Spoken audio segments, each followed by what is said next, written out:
Alright, in this video we study monotone increasing or decreasing sequences and Cauchy sequences. Those ideas are useful when we want to decide whether a sequence converges or not, although it is not easy to calculate the limit explicitly. Okay, let's start.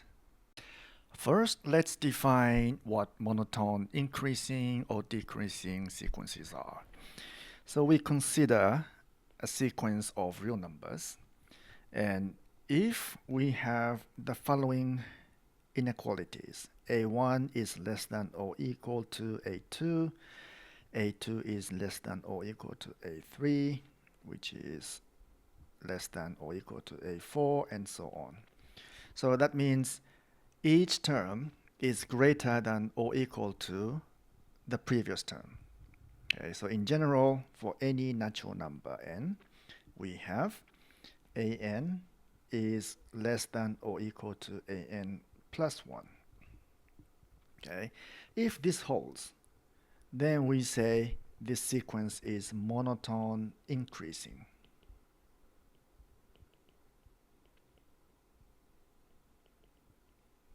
Or monotone non-decreasing. Either way is fine. And similarly, if these inequalities are in the opposite direction, a1 is greater than or equal to a2, which is greater than or equal to a3, and so on. And in general, if we have for all natural numbers, an is greater than or equal to an plus 1, then we say this sequence is monotone decreasing.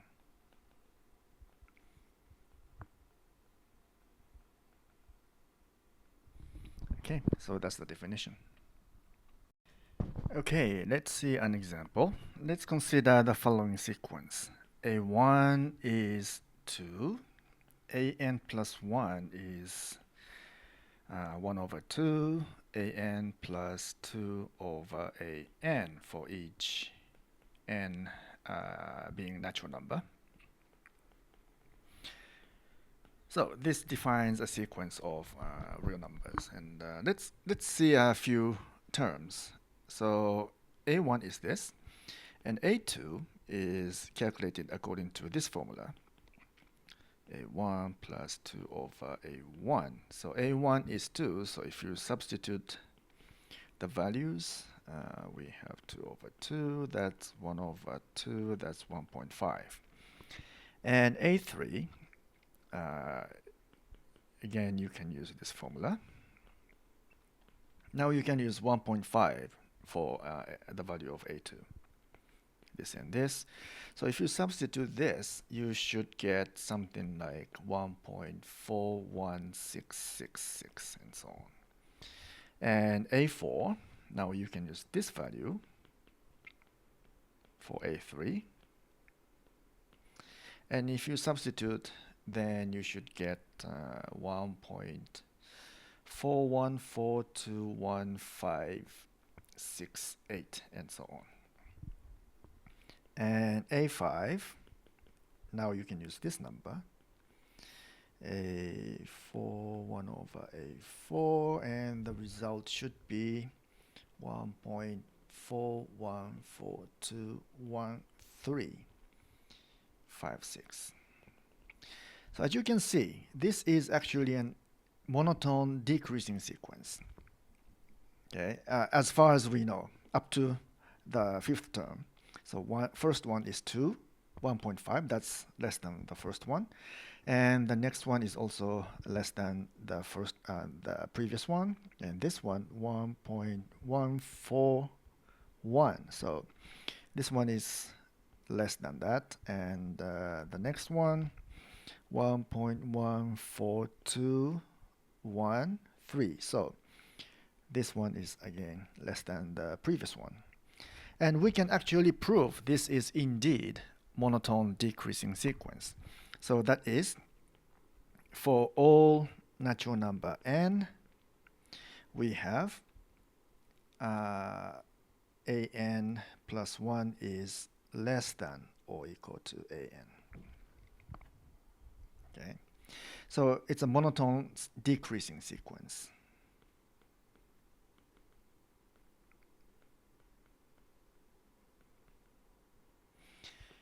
And if you notice these numbers, these are actually close to square root of 2.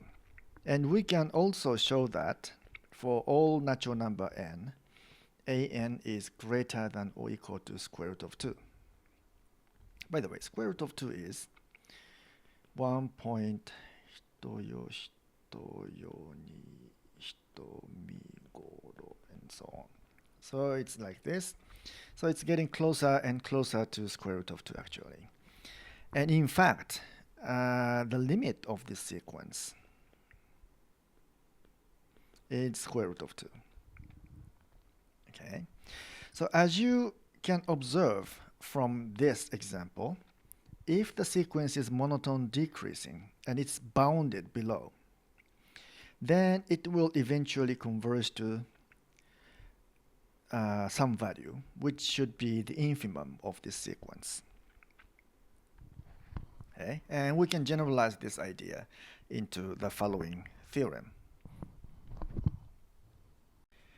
That is, so here's the theorem. Any bounded, so bounded means either bounded above or below, and monotone sequence. Monotone sequence means monotone increasing or monotone decreasing. Converges. So sometimes we may not be able to calculate the limit itself explicitly. Nevertheless, if we know that the sequence is bounded above, for example, and it's monotone increasing, so bounded above and monotone increasing, we can say that this sequence will converge. Okay? Or if the sequence is bounded below and monotone decreasing, it also converges. Okay, so this is the general idea. Okay, so let's prove this theorem for this case. That is bounded above and monotone increasing sequence. So suppose the sequence an is bounded above and monotone increasing.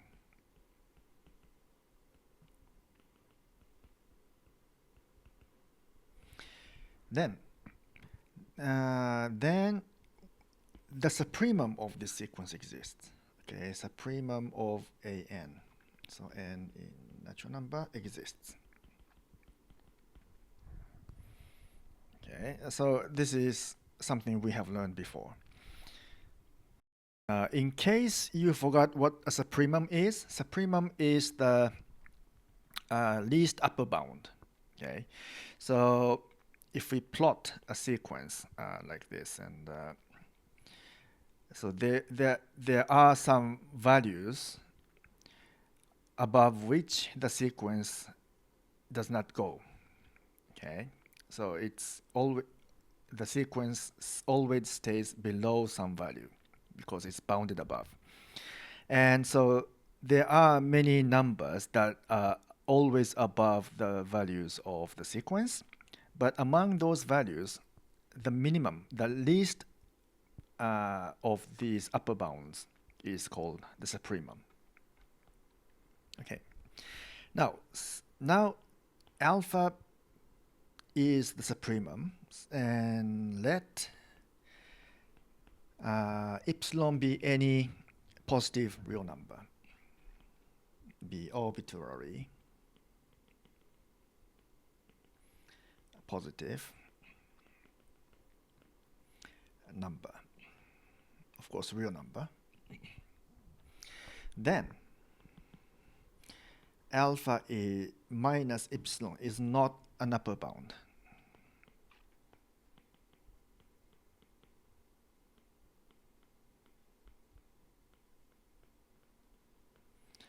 Upper bound, and because alpha is the upper bound and the upper bound is the least upper bound, alpha is the supremum, and the supremum is the least upper bound.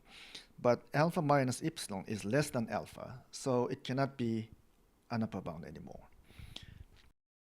Now, since this is not an upper bound, that means for sufficiently large n,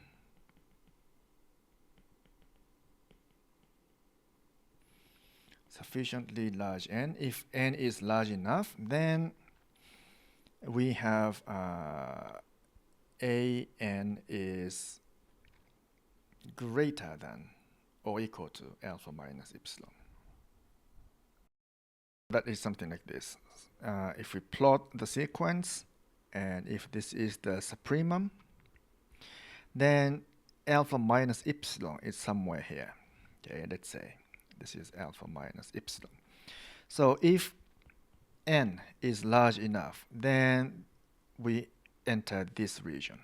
Okay, that's where this holds. Well, actually, we can get rid of the equality here. So if n is large enough, an is strictly greater than alpha minus epsilon. And of course, since alpha is the supremum, for any natural number n, we have this is less than or equal to alpha, but this is strictly less than alpha plus epsilon. So that means we have this inequality, alpha minus epsilon is greater than an, which is less than an, and an is less than alpha plus epsilon. So that means this, and this means the absolute value of an minus alpha is less than epsilon. But epsilon was arbitrary positive real number. So that means an converges to alpha as n goes to infinity. So this is the limit of the sequence. And we are done. And as an exercise, you should prove the similar theorem for a sequence that is bounded below and monotone decreasing. So this case. Okay, that's an exercise. Okay, next we define a Cauchy sequence. Okay, here's the definition. Cauchy sequence. By the way, Cauchy is a name of a French mathematician, so don't call it Cauchy. It's Cauchy. Anyway, we say a sequence is a Cauchy sequence.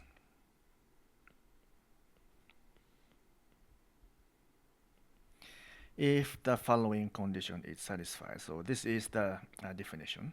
If and only if the following condition is satisfied. That is, for any positive epsilon, there exists some natural number, capital N, such that for all natural number k and l, so two natural numbers, we have if k and l are both greater than or equal to capital N, then the difference between ak and al is less than epsilon.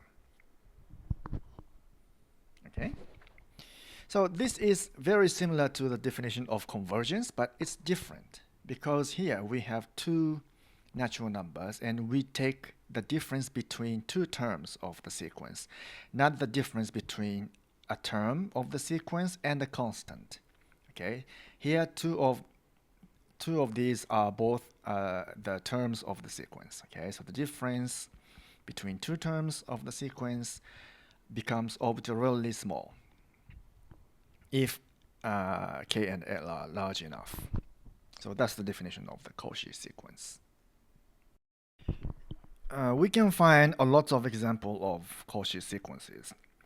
For example, a sequence defined by 1 over n is a Cauchy sequence, and you should try to prove this property for this sequence. And by the way, and as you can see, this sequence converges to 0 as n goes to infinity. And if you pick any example of a Cauchy sequence, you can always show that it is always convergent, and vice versa. So here's a theorem. Any convergent sequence is a Cauchy sequence.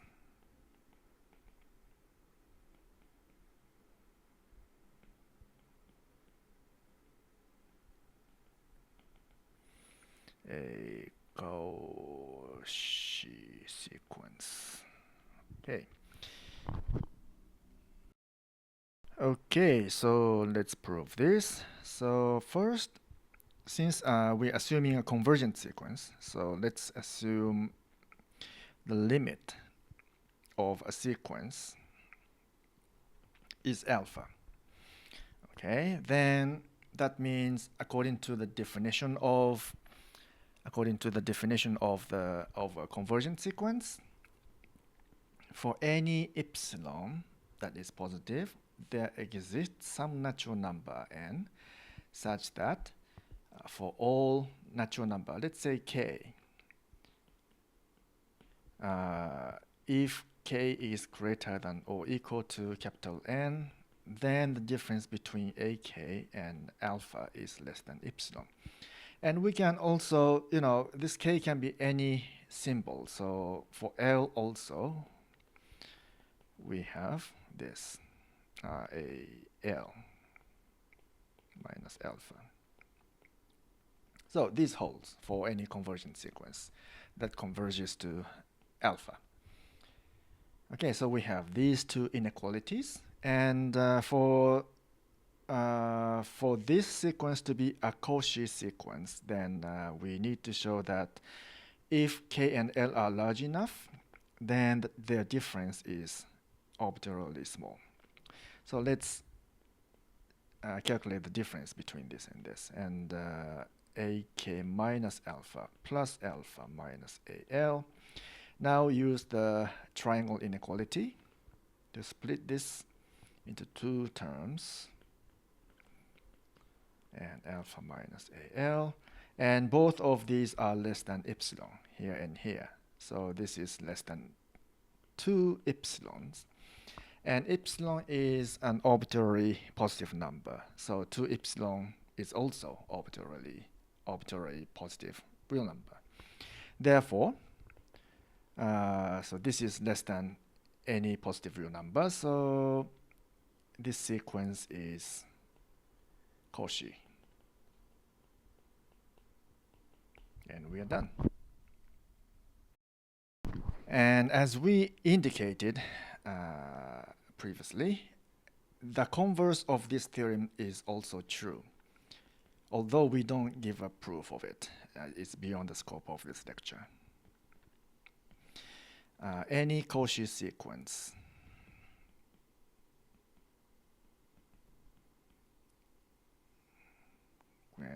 converges. Okay, so that means Cauchy sequence and convergent sequence, they are equivalent. And actually, this is one of the defining properties of real numbers. In the set of real numbers, any Cauchy sequence is a convergent sequence and vice versa. However, this theorem doesn't hold if we consider only rational numbers. For example, let's recall the example we have dealt with before. That is, let's consider the sequence defined by this, and an plus 1 is 1 over 2, an plus 2 over an. Okay? All these terms in this sequence are all rational numbers. Okay? So 2 is rational, and a2 obtained by substituting 2 into a1 here and here is also rational. And so since they are rational, a3 is also rational, because these are all rational operators, just addition and multiplication and division by rational numbers.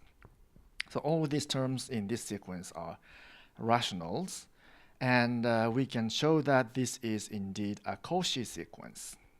Okay, so as n goes larger and larger, the difference, okay, AK minus AL, so the difference between this and this will converge to 0 as K and L go larger. However, we know that this sequence converges to square root of 2, which is not a rational number. So as long as we consider the set of rational numbers, there is no limit in this sequence. Only when we consider real numbers does this sequence have a limit, and it converges. So in this sense, this theorem that says any Cauchy sequence converges is a defining property of the set of real numbers. And finally, let us introduce one theorem without proof for later convenience that is called Bolzano-Weierstrass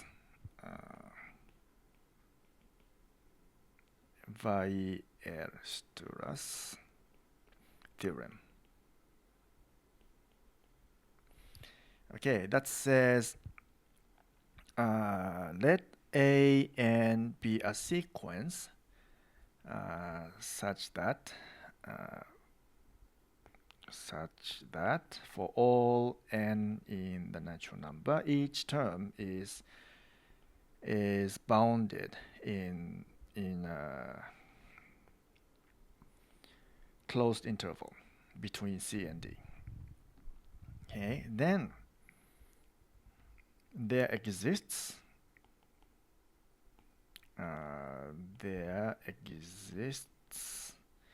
a subsequence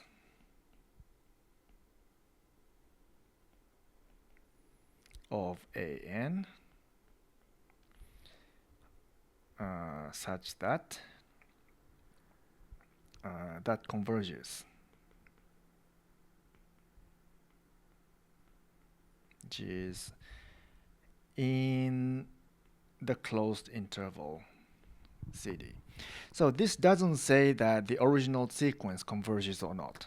Okay, it simply says the original sequence is just bounded between C and D. Okay, if that's the case, then we can pick a subsequence of this sequence that converges within this interval. Okay, that's what this theorem says.